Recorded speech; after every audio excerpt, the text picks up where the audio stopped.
Hello and welcome back my dear friends. आज हम बात करने वाले हैं इंडियन नेवी ट्रेड्समैन का जो आपका एग्जाम हुआ था आज 20 मार्च को, उसके सेकंड और थर्ड शिफ्ट में जितने भी क्वेश्चन आपसे पूछे गए थे उनके बारे में आज हम डिस्कशन करने वाले हैं। तो पूरा वीडियो शुरू से लेकर आज तक ध्यान से देखना। साथ ही साथ अगर आप हमारे चैनल फर्स्ट टाइम विजिट करें तो चैनल को सब्सक्राइब जरूर कर लेना और बेल आइकन को जरूर प्रेस कर लें ताकि बहुत से जब भी नए वीडियो अपलोड हो उसकी नोटिफिकेशन आपको सबसे पहले मिल सके। ठीक है, तो फ्रेंड्स इससे पहले मैंने आपको फर्स्ट शिफ्ट वाला करवाया था। ठीक है, वो बिल्कुल जेन्युइन क्वेश्चन थे, बिल्कुल राइट क्वेश्चन थे जो भी आपके एग्जाम में पूछे गए थे। ठीक है, और इसके अलावा मैंने आपको एक करंट अफेयर्स का वीडियो करवा रखा है, तो उसको भी आप ध्यान से देख लेना क्योंकि एक एक क्वेश्चन इंपॉर्टेंट है, वही क्वेश्चन आपके एग्जाम में पूछे जा रहे हैं। ठीक है, और इसके बाद में मैंने एक संविधान से संबंधित आपके लिए एक वीडियो बनाया था। ठीक है, तो उसको भी जरूर देख के जाना क्योंकि संविधान से लगभग 4 से 5 क्वेश्चन आपके एग्जाम में हर शिफ्ट में पूछे जा रहे हैं। ठीक है, तो पूरा वीडियो ध्यान से देखना। तो चलिए फ्रेंड्स, बिना टाइम वेस्ट के शुरुआत करते हैं अपने पहले क्वेश्चन की। देखिए सेकंड और थर्ड शिफ्ट में कौन कौन से क्वेश्चन आपसे पूछे गए थे। देखिए पहला क्वेश्चन आपसे पूछा गया था यहाँ पे, सर्वप्रथम भारत की खोज 1498 में किसने की थी। तो आपका आंसर होगा यहाँ पे भारत की खोज वास्को डी गामा ने की थी 1498 में। ठीक है, सबसे पहले इन्होंने की थी, तो आंसर हो जाएगा आपका Vasco D gamma. Next question आपसे पूछा गया था, मैरी कॉम किस खेल से संबंधित है। तो भारतीय महिला मुक्केबाज हैं। तो ठीक है, तो ये मुक्केबाजी से संबंधित है और इन्होंने कितनी बार जीता है, 8 बार विश्व मुक्केबाजी प्रतियोगिता जीती है। ठीक है, ये भी आपको याद रखना है। नेक्स्ट क्वेश्चन आपसे पूछा गया था, मैथ का कोई क्वेश्चन था। तो यहाँ पे देखिए, आयत का परिमाप क्या होगा यदि आयत की लंबाई और चौड़ाई आपको दी गई थी। तो ये बिल्कुल इजी क्वेश्चन था, कोई दिक्कत नहीं थी। यहाँ पे देखिए कैसे करोगे आप इसको, आयत का परिमाप निकालने का सूत्र होता है 2 गुना लंबाई प्लस चौड़ाई। ठीक है, तो 2 फिर 21 प्लस 31 दोनों को ऐड करना है, 2 से मल्टीप्लाई करना है, तो 52 मल्टीप्लाई 2 करोगे तो 2 दूनी 4, 5 दूनी 10, तो 104 मीटर आपका यहाँ पे राइट आंसर हो जाएगा क्या, आयत का परिमाप। ठीक है, तो अगर आयत का क्षेत्रफल अगर आपसे पूछा जाता तो आयत का क्षेत्रफल कैसे निकालते, लंबाई इंटू चौड़ाई करके। ठीक है, तो 21 मल्टीप्लाई 31 कर देते। ठीक है, तो तब आपका क्या आ जाता, आयत का क्षेत्रफल आ जाता। तो इस प्रकार से आप आयत का क्षेत्रफल निकाल लेते। ठीक है, तो आपको ये क्वेश्चन करने में कोई प्रॉब्लम नहीं आई होगी आई थिंक। ठीक है, एक क्वेश्चन आपसे पूछा गया था, निम्न में से विषम को चुनिए। तो पर्वत, तालाब, नदी और समुद्र था। ठीक है, तो यहाँ पे पर्वत आपका बिल्कुल विषम आंसर हो जाएगा यहाँ पे, है ना। तो इसमें कोई प्रॉब्लम नहीं आनी चाहिए किसी को भी। तो इस प्रकार के बहुत ही आसान क्वेश्चन आ रहे हैं फ्रेंड्स, आपको डरना नहीं है, बस आराम से सभी क्वेश्चंस को ध्यान से करना है। ठीक है, देखिए एक क्वेश्चन आपसे प्रीपोजिशन का पूछा गया था, सेंटेंस दे रखा था, I wear a ring fill in the blank my finger. ठीक है, तो यहाँ पे ओन आ जाएगा इसके साथ में। ठीक है, तो आई wear a ring on my finger, own होता है। ठीक है, प्रीपोजिशन ओन यूज होता है। अगर आपको और भी वीडियो देखनी प्रीपोजिशन से तो प्लेलिस्ट में जाके देखिए, वहाँ पे मैंने एक प्रीपोजिशन का अलग से वीडियो बना रखा है, दिल्ली फॉरेस्ट गार्ड के लिए बनवाया था। ठीक है, वो वीडियो मैंने दिल्ली फॉरेस्ट गार्ड के लिए बनाया था, तो उस वीडियो को जाके देखिए, उसमें से बाहर एक भी क्वेश्चन नहीं जाएगा, मैं गारंटी देता हूँ इस बात की। ठीक है, नेक्स्ट क्वेश्चन देखते हैं, क्वेश्चन नंबर 6 देखिए यहाँ पे, सिख धर्म के पहले संस्थापक कौन थे। तो आंसर होगा आपका गुरु नानक। गुरु नानक आपने किया था, तो बिल्कुल राइट आंसर था। देखिए एक क्वेश्चन आपसे पूछा गया था, शुष्क मिट्टी का दूसरा नाम क्या है। तो इसको लेटेराइट सोयल भी बोला जाता है। ठीक है, शुष्क मिट्टी को। अब देखिए यहाँ पे लेटेराइट मृदा या फिर लेटेराइट मिट्टी का निर्माण ऐसे भागों में हुआ है जहाँ शुष्क व तर मौसम बारी बारी से होता है। यह लेटेराइट चट्टानों की टूट फूट से बनती है। यह मिट्टी चौरस उच्च भूमियों पर मिलती है, ये भी आपको ध्यान में रखना है। एक क्वेश्चन आपसे पूछा गया था यहाँ पे, क्वेश्चन नंबर 8 देखिए, मानव निर्मित प्रथम रेशा कौन सा था। तो मानव निर्मित जो प्रथम रेशा था उसका नाम क्या था, रेयान था। ठीक है, तो रेयान यहाँ पे आपका राइट आंसर था। देखिए कुछ महत्वपूर्ण प्रश्न आपको एग्जाम के दृष्टिकोण से बता देता हूँ, फिर उसके बाद में जो बचे हुए क्वेश्चन है वो भी मैं आपको बताऊँगा। देखिए डायरेक्ट मैं आपको लाइन वाइज बिल्कुल 1 लाइनर क्वेश्चन बताता हूँ सभी के। देखिए मनुष्य के रक्त का शुद्धिकरण किस में होता है, किडनी में होता है। ठीक है, इंसुलिन की खोज किसने की थी, बेंटिंग व बेस्ट ने की थी। ठीक है, ये भी आपको याद रखना है। ठीक है, एक क्वेश्चन आपसे ये पूछा जा सकता है, लाल रक्त कणिकाएं आरबीसी का निर्माण कहाँ पे होता है। तो ये अस्थि मज्जा में होता है। ठीक है, ये क्या है कि साइंस के कुछ इंपॉर्टेंट क्वेश्चन हैं, इनको ध्यान से देखना, यही क्वेश्चन आपके एग्जाम में पूछे जा रहे हैं। देखिए पचा हुआ भोजन ज़्यादातर छोटी आंत के माध्यम से अवशोषित होता है। तो पचा हुआ भोजन ज़्यादातर किससे अवशोषित होता है, छोटी आंत से। ठीक है, ये आपको याद रखना है, स्मॉल इंटेंस्टाइन की वजह से। ठीक है, नेक्स्ट है, अनुवांशिकी के पिता ग्रेगर जॉन मेंडल को कहा जाता है। किसको कहा जाता है, अनुवांशिकी का पिता किसको कहा जाता है, ग्रेगर जॉन मेंडल को। ठीक है, एक है आपका, टाइफाइड से आंत प्रभावित होता है। क्या प्रभावित होता है, आंत। नेक्स्ट है, हमारे शरीर में अग्नाशय पाचन तंत्र का एक हिस्सा है। अग्नाशय क्या है, पाचन तंत्र का एक हिस्सा है, ये भी आपको याद रखना है। एक है हरगोविंद खुराना को नोबेल पुरस्कार जीन डीएनए से संबंधित खोज के लिए मिला था। किसके लिए मिला था? जीन डीएनए की खोज के लिए, ठीक है। हरगोविंद खुराना को नोबेल पुरस्कार, ये भी आपको याद रखना है। स्वस्थ मनुष्य का हृदय 1 मिनट में कितनी बार धड़कता है? 72 बार धड़कता है, ठीक है, ये भी इंपॉर्टेंट है। नेक्स्ट आपका रक्ताल्पता आमतौर पर शर्करा के कारण होती है। किसके कारण होती है? शर्करा के कारण। नेक्स्ट मानव शरीर की सबसे बड़ी ग्रंथि यकृत होती है, ये भी आपको याद रखना है। ये क्वेश्चन आपके नेक्स्ट शिफ्ट में डेफिनेटली पूछे जाएंगे ये क्वेश्चन। देखिए, यूरोक्रोम की उपस्थिति के कारण मूत्र का रंग हल्का पीला हो जाता है। कैसा हो जाता है? हल्का पीला। किसकी वजह से होता है? यूरोक्रोम की उपस्थिति के कारण। ये आपसे पूछा जा सकता है कि मूत्र का रंग हल्का पीला किसकी वजह से होता है? तो यूरोक्रोम की उपस्थिति के कारण होता है, ठीक है। इसके बाद में भी मैं आपको एक क्वेश्चन करवाऊंगा फ्रेंड्स, ये इंपॉर्टेंट क्वेश्चन है इसलिए मैं बता रहा हूँ ये, क्योंकि मुझे पता है कि आप में से कोई भी नहीं पढ़ने वाला है ऐसे तो, ठीक है। कल एग्जाम है, आप में से कोई नहीं पढ़ेगा, मुझे पता है इस बात का, ठीक है। तो इसकी वजह से मैंने सभी क्वेश्चन यहाँ पे डाल दिए ताकि आपका कुछ भला हो उसके, ठीक है। आप तो पढ़ नहीं रहे, क्योंकि आपके लिए मैंने वीडियो डाला था वो भी नहीं पढ़ा आपने, ठीक है। तो यहाँ पे भी नहीं पढ़ोगे मुझे पता है, तो इसकी वजह से मैंने ये सभी क्वेश्चन आपके लिए डाल दिए। देखिए, रक्त समूह एवं RH तत्वों की खोज किसने की थी? कार्ल लैंडस्टीन ने की थी। तो रक्त समूह ब्लड ग्रुप और RH फैक्टर दोनों की खोज किसने की थी? कार्ल लैंडस्टीन ने, ठीक है। ये भी आपको याद रखना है, इंपॉर्टेंट है, बहुत ही सबसे ज़्यादा इंपॉर्टेंट क्वेश्चन ये, ठीक है। तो मनुष्य का एक क्वेश्चन आपसे ये पूछा जा सकता है, मनुष्य का हृदय का भार कितना होता है? तो लगभग 300 ग्राम होता है, ये भी आपको याद रखना है। इसी प्रकार की बहुत ही शानदार और सिंपल क्वेश्चन पूछे जा रहे हैं, आपको मात्र घबराना नहीं है, ध्यान से क्वेश्चन को देखना है, उसका आंसर करना है। देखिए, नेत्रदान में आँख का कौन सा भाग दान किया जाता है? तो कॉर्निया। नेत्रदान में आँख का कॉर्निया भाग दान किया जाता है, ठीक है। नेक्स्ट है, मनुष्य के शरीर की सबसे छोटी हड्डी कौन सी है? तो स्टेपिस है, जो कि कान में होती है, ये भी आपको याद रखना है, ठीक है। नेक्स्ट है, देखिए यहाँ पे एल्ब्यूमिन रक्त प्रोटीन के बीच प्लाज्मा में पानी की मात्रा को नियंत्रित करता है। क्या करता है? एल्ब्यूमिन क्या करता है? रक्त प्रोटीन के बीच में प्लाज्मा में पानी की मात्रा को नियंत्रित करता है, ये भी आपको ध्यान से देखना है। नेक्स्ट है, वस्तु का प्रतिबिंब आँखों में रेटिना में बनता है। कहाँ पे बनता है? आँख में, रेटिना में, ठीक है। जो आँख का रेटिना है वहाँ पर बनता है। एक क्वेश्चन देखिए यहाँ पे पूछा गया था, दूसरी पंचवर्षीय, ये वापस अब आपके क्वेश्चन ओरिजिनल क्वेश्चन चालू हो गए, ठीक है। तो दूसरी पंचवर्षीय योजना का काल क्या था? तो दूसरी पंचवर्षीय योजना है उसका काल कब से कब था?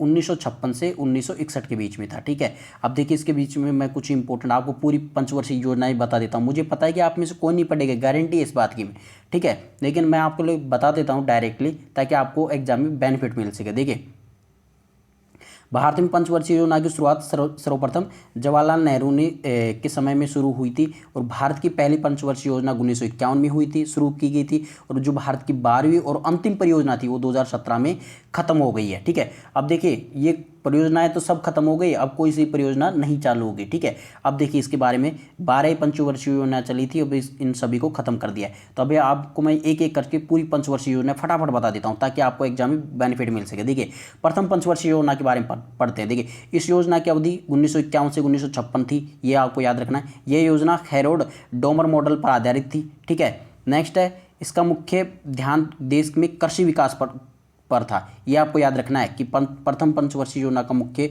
लक्ष्य क्या था? तो कृषि विकास ये था, ठीक है। यह योजना सफल रही, 3.6% की वृद्धि हासिल की थी, इसमें सफल रही थी और 3.6% की वृद्धि इसमें हासिल की थी। नेक्स्ट है यहाँ पे देखिए, दूसरी पंचवर्षीय योजना है। इस योजना की अवधि 1956 से 1961 के बीच में हुई थी, और यह योजना PC महालनोबिस मॉडल पर आधारित थी। किस मॉडल पर आधारित थी? PC महालनोबिस मॉडल पर, ठीक है। ये भी आपको याद रखना है। नेक्स्ट देखिए, इसका मुख्य लक्ष्य देश में औद्योगिक विकास पर था। मुख्य लक्ष्य क्या था? औद्योगिक विकास, द्वितीय पंचवर्षीय योजना का। देखिए, यह योजना सफल रही, इसने 4.1% की वृद्धि हासिल की, और महालनोबिस PC पर आधारित ये योजना थी। नेक्स्ट है पंचवर्षीय योजना, तृतीय जो पंचवर्षीय योजना थी वो, इस योजना की अवधि 1961 से 1966 के बीच में थी, और इस योजना को गॉडगिल योजना भी कहा जाता है। ये इंपॉर्टेंट है, सबसे ज़्यादा 5 स्टार है, इसको रट्टा मार लेना है। योजना कौन सी है? गॉडगिल योजना। ये आपकी जो नेक्स्ट शिफ्ट में जितना भी आपका एग्जाम है उसके अंदर ये क्वेश्चन पूछे जाएंगे डेफिनेटली, 101% आपके क्वेश्चन पूछा जाएगा। देखिए, इस योजना का मुख्य लक्ष्य अर्थव्यवस्था को गतिमान और आत्मनिर्भर बनाना था। तृतीय जो पंचवर्षीय योजना थी उसका लक्ष्य था ये, ठीक है। और चीन से युद्ध के कारण ये योजना फेल हो गई थी और योजना की वृद्धि दर का लक्ष्य 5.6% था, लेकिन वास्तविक वृद्धि दर 2.4% ही रही थी, ठीक है। लक्ष्य तो 5.6% था, लेकिन वास्तविक वृद्धि दर कितनी रही थी, 2.4% रही थी, ठीक है। योजना अवकाश की समय अवधि 1966 से 1969 तक थी, ठीक है। और इन 3 सालों में कोई भी पंचवर्षीय योजना नहीं बनाई गई थी, बल्कि हर साल एक पंचवर्षीय योजना बनाई गई और हर योजना में कृषि और समृद्ध क्षेत्रों के साथ साथ उद्योग क्षेत्रों को समान प्राथमिकता भी यहाँ पर दी गई थी, जो ये योजना थी, ठीक है। और देखिए योजना अवकाश को बनाने के पीछे का कारण भारत पाकिस्तान युद्ध और तीसरी पंचवर्षीय योजना का विफलता थी। तो योजना अवकाश बनाया गया था, ठीक है। इसका कारण था मुख्य क्या था, भारत पाकिस्तान युद्ध और तीसरी पंचवर्षीय योजना की विफलता। नेक्स्ट आपका चौथी पंचवर्षीय योजना, इसके समय अवधि 1969 से 1974 तक थी, ठीक है। नेक्स्ट है, इस योजना के दो मुख्य उद्देश्य थे। पहला कौन सा था, स्थिरता के साथ विकास, और दूसरा आत्मनिर्भरता की स्थिति प्राप्त करना, ठीक है, ये है। नेक्स्ट आपका देखिए, इस योजना के दौरान ही 1971 के चुनाव के दौरान इंदिरा गांधी द्वारा गरीबी हटाओ, कौन सा, गरीबी हटाओ का नारा दिया गया था, ये भी आपको याद रखना है। नेक्स्ट है, ये योजना असफल रही क्योंकि 5.7% की विकास दर के लक्ष्य के मुकाबले केवल 3.3% की दर हासिल कर सकी थी, ठीक है। और इस योजना का मुख्य लक्ष्य क्या था, गरीबी हटाओ, ठीक है। और नेक्स्ट देखिए, 5वीं पंचवर्षीय योजना, इसके समय अवधि 1974 से 1979 थी, ठीक है। नेक्स्ट है, इस योजना में कृषि को सर्वोच्चता प्राथमिकता दी गई थी और इसके बाद उद्योग और खानों को वरीयता दी गई थी, ठीक है। सबसे पहली तो कृषि को थी, उसके बाद में उद्योग थे और उसके बाद में जो खाने हैं उनको वरीयता दी गई थी।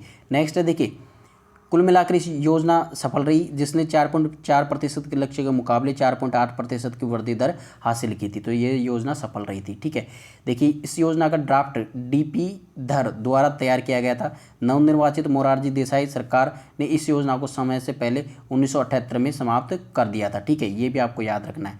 नेक्स्ट है, यहाँ पे देखिए 7th ऑप्शन क्या है कि रोलिंग प्लान, जब केंद्र में मोरारजी देसाई सरकार सत्ता में आई तो उसने 5वीं पंचवर्षीय योजना को 1978 में ही खत्म कर दिया था और उसके स्थान पर एक वार्षिक प्लान बना दिया जिसे रोलिंग प्लान कहा गया था। कब किया गया था ये, 5वीं पंचवर्षीय योजना में कौन सा प्लान चालू किया गया था, रोलिंग प्लान, ये भी आपको याद रखना है, ठीक है। नेक्स्ट है यहाँ पे 6वीं पंचवर्षीय योजना, देखिए इसकी समय अवधि 1980 से 1985 थी और इस योजना का मुख्य उद्देश्य क्या था, गरीबी उन्मूलन और तकनीकी आत्मनिर्भरता था, ठीक है, ये भी आपको याद रखना, गरीबी उन्मूलन और तकनीकी आत्मनिर्भरता, ठीक है, ये भी आपको ध्यान से देखना है। नेक्स्ट है यहाँ पे देखिए 6वीं पंचवर्षीय योजना में भारत में आर्थिक उदारीकरण की शुरुआत की थी, मूल्य नियंत्रण समाप्त हो गए और राशन की दुकानें बंद कर दी गई थी, ठीक है। साथ ही देखिए इसमें देखिए, जिससे खाद्य कीमतों में वृद्धि हुई थी और देश में महंगाई ने अपने पैर पसारने शुरू कर दिए थे। इसी प्रकार इस योजना के समय से ही नेहरू के समाजवाद का अंत हो गया था, ठीक है, ये भी आपको ध्यान में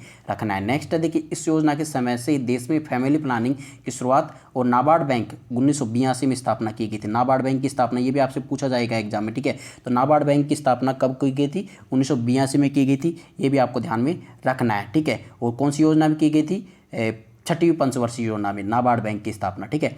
नेक्स्ट है, यह योजना बहुत सफल हुई थी, इसका विकास लक्ष्य 5.2% था लेकिन 5.7% की वृद्धि दर हासिल की थी, तो यह भी आपको ध्यान में रखना है। नेक्स्ट है आपका 7वीं पंचवर्षीय योजना, ठीक है। अब 7वीं पंचवर्षीय योजना के बारे में भी देख लेते हैं। इसकी समयावधि कब से कब तक थी, 1985 से 1990 थी इसकी समयावधि। और योजना के उद्देश्यों में आत्मनिर्भर अर्थव्यवस्था की स्थापना और रोजगार के पर्याप्त अवसर पैदा करना शामिल था, ये इसका लक्ष्य था। नेक्स्ट है देखिए, इस योजना में पहली बार निजी क्षेत्र को सार्वजनिक क्षेत्र की तुलना में अधिक में प्राथमिकता मिली थी और इसका विकास 5.05% था लेकिन इससे 6% वृद्धि दर हासिल की थी। तो मतलब ये भी योजना अच्छी थी, ठीक है, सफल रही थी। वार्षिक योजना केंद्र में अस्थिर राजनीतिक स्थिति के कारण 8वीं पंचवर्षीय योजना समय पर शुरू नहीं हो सकी। इस कारण 1990 से 91 और 1991 से 92 में 2 वार्षिक योजनाएं बनाई गई थी। इसमें 2 वार्षिक योजनाएं भी इसमें बनाई गई थी। नेक्स्ट है 8वीं पंचवर्षीय योजना। इस योजना की अवधि 1992 से 1997 तक थी और इस योजना में मानव संसाधन विकास जैसी रोजगार, शिक्षा और सार्वजनिक स्वास्थ्य के विकास को सर्वोच्च प्राथमिकता दी गई थी, ये भी आपको याद रखना है। देखिए नेक्स्ट है, इस योजना के दौरान नरसिम्हा राव सरकार ने भारत में नई आर्थिक नीति को मंजूरी दी थी और अर्थात देश में उदारीकरण और निजीकरण और वैश्वीकरण की शुरुआत की गई थी। मतलब एलपीजी मॉडल, जो एलपीजी मॉडल था उसकी शुरुआत की गई थी इस योजना के तहत, ठीक है। और यह योजना सफल रही और इसके विकास का लक्ष्य 5.6% रखा गया था, लेकिन इस योजना में 6.8% की वार्षिक दर हासिल की थी। ये भी आपको ध्यान में रखना है। नेक्स्ट है आपका 9वीं पंचवर्षीय योजना। तो इस योजना की अवधि 1997 से 2002 तक थी, ठीक है। साथ ही देखिए इस योजना का मुख्य फोकस क्या था, न्याय और समानता के विकास का मतलब कि न्याय और समानता के साथ विकास पर था, ठीक है। न्याय और समानता के साथ विकास पर, ठीक है। ये भी आपको ध्यान में रखना है, योजना का मुख्य फोकस था। इसे भारत के 50वें वर्ष में लॉन्च किया गया था, ये भी आपको याद रखना है। इसके भारत के आज़ादी के 50वें वर्ष में इसको लॉन्च किया गया था। नेक्स्ट है देखिए, यह योजना अपने विकास लक्ष्य 7% की दर को प्राप्त करने में सफल नहीं रही थी और इसने केवल 5.6% की वृद्धि दर हासिल की थी। नेक्स्ट आपका 10वीं पंचवर्षीय योजना, ठीक है। तो देखिए 10वीं पंचवर्षीय योजना में क्या हुआ था, इस योजना की अवधि 2002 से 2007 तक थी और इस योजना का लक्ष्य अगले 10 वर्षों में भारत की प्रति व्यक्ति आय को दोगुना करना था, ठीक है। नेक्स्ट है देखिए, इसका उद्देश्य 2012 तक गरीबी अनुपात को 15% कम करना भी था। नेक्स्ट है, इस योजना में 8% विकास दर हासिल करने का लक्ष्य रखा गया था, लेकिन वास्तव में केवल 7.2% की वृद्धि दर हासिल की जा सकी थी। नेक्स्ट है 11वीं पंचवर्षीय योजना, ठीक है। देखिए 11वीं पंचवर्षीय योजना में इस योजना की अवधि 2007 से 2012 तक थी। यह योजना श्री रंगराजन द्वारा तैयार की गई थी। इसके बाद में भी फ्रेंड्स और क्वेश्चन हैं, ठीक है, ध्यान से देखना है एक क्वेश्चन को। इसकी मुख्य थीम तेज और अधिक समावेशी विकास थी और इस योजना में 8.1% विकास दर हासिल करने का लक्ष्य रखा गया था, लेकिन वास्तव में केवल 7.9% की वृद्धि दर हासिल की जा सकी थी, ठीक है। नेक्स्ट लास्ट एंड फाइनल 12वीं पंचवर्षीय योजना, ठीक है। तो 12वीं पंचवर्षीय योजना की अवधि 2012 से 2017 तक थी, ठीक है। और देखिए यह योजना श्री रंगराजन द्वारा तैयार की गई थी। इसकी मुख्य थीम तेज, अधिक समावेशी और सतत विकास थी। ये भी आपको ध्यान में रखना है। देखिए इस योजना में 8% की विकास दर हासिल करने का लक्ष्य रखा गया था, लेकिन वास्तव में केवल 6.8% की दर हासिल की जा सकी थी, ठीक है। अब देखिए नेक्स्ट है 12वीं पंचवर्षीय योजना के उद्देश्य गैर कृषि क्षेत्र में 50 मिलियन नए काम के अवसर पैदा करना, ठीक है। नेक्स्ट है 0 से 3 साल के बच्चों के बीच कुपोषण को कम करना। नेक्स्ट है वर्ष 2017 तक सभी गांवों में बिजली उपलब्ध कराना, ठीक है। नेक्स्ट है आपका ग्रामीण आबादी के 50% जनसंख्या को उचित पेयजल की सुविधा उपलब्ध कराना। ये उद्देश्य थे इसके 12वीं पंचवर्षीय योजना के, ठीक है। नेक्स्ट है देखिए हर साल 1 मिलियन हेक्टेयर क्षेत्र में पेड़ लगाकर हरियाली फैलाना। देश के 90% परिवारों को बैंकिंग सेवाओं से जोड़ना, ये इसके मुख्य लक्ष्य थे। देखिए यहाँ पे अब इसके बारे में इंपॉर्टेंट बात बताता हूँ। देखिए भारत में वर्तमान मोदी सरकार ने पंचवर्षीय योजनाओं को वर्ष 2017 में बनाना बंद कर दिया था। देखिए यहाँ पे एक ध्यान में रखना कि भारत पंचवर्षीय योजना को 2017 में बनाना बंद कर दिया था। इस प्रकार सोवियत रूस की नकल पर बनाई जा रही पंचवर्षीय योजनाओं के माध्यम से देश की आर्थिक नियोजन प्रणाली को बंद कर दिया गया और 12वीं पंचवर्षीय योजना भारत की अंतिम पंचवर्षीय योजना कही जाएगी। ये भी आपको याद रखना है। अब देखिए एक क्वेश्चन आपसे पूछा गया था, अग्निशमन वस्त्र किससे बनाए जाते हैं, तो एस्बेस्टोस से बनाए जाते हैं।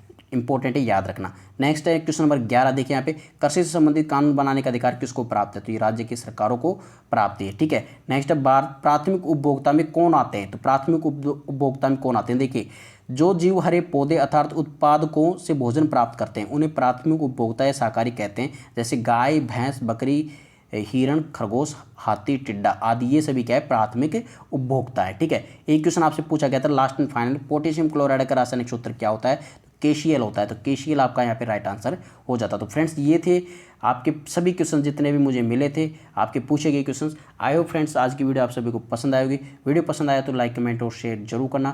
चैनल पर नए हो तो चैनल को सब्सक्राइब करना भी मत भूलना, ठीक है। चलिए friends, wish you good luck for next exams. मिलते हैं अगले वीडियो के साथ, तब तक take care and God bless you all, bye.